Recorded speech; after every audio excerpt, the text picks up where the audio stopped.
From the time I was born, my parents always knew two things about me. One, I was born a Redskins fan. And two, I never wanted to work for anyone.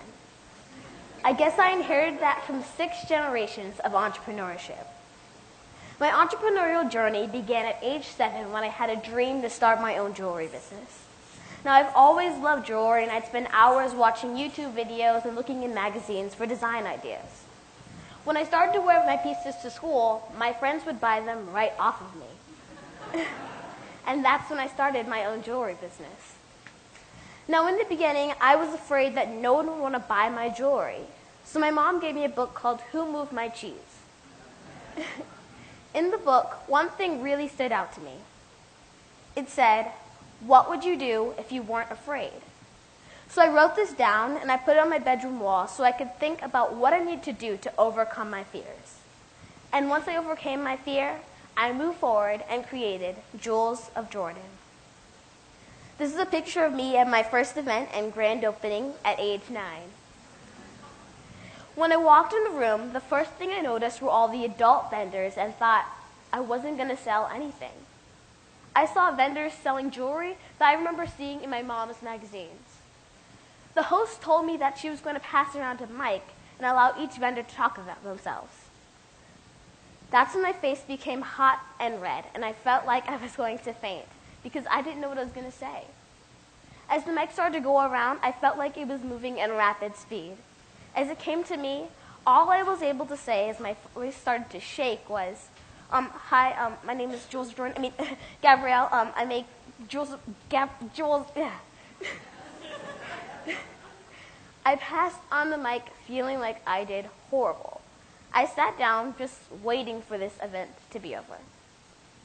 But to my surprise, people started coming up to me saying, "Oh, you did great." I just thought, are they crazy? I did horrible. But what seemed like a horrible job to me was inspiring to people seeing a young person going after their dreams. Probably something that we don't see enough. I almost sold completely out of everything at that event, and that made me feel like going home and working harder on my business so that I'd be more confident the next time.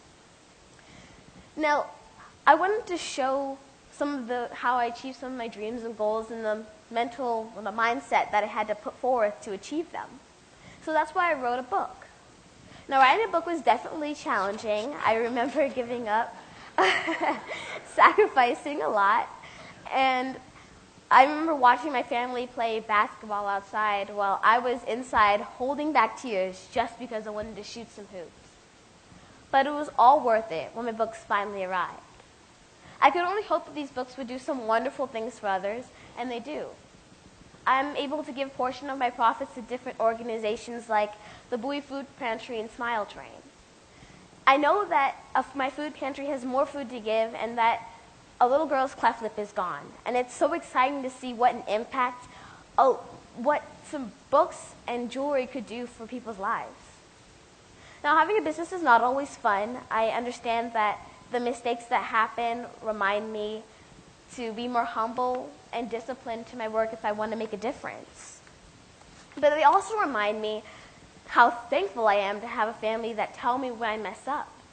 They don't lie to me and tell me that it's okay. They tell me the truth, and that's what helps me to do and be better.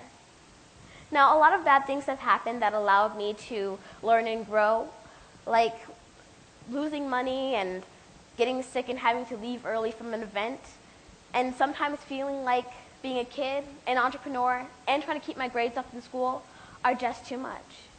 And sometimes my business might not always flourish. Sometimes styles may change. The economy could tank. But I have to remind myself that even if my business doesn't flourish, it's not failing. Failing is when I give up. And I am not giving up. The mistakes that I make remind me that life is so unpredictable. And I may not always, things that may happen, not what I expect. But I have to remember to stay confident in myself and in my dreams. And because people may need what I have to offer. so I can't give up. I'm going to be around for a very long time. Thank you.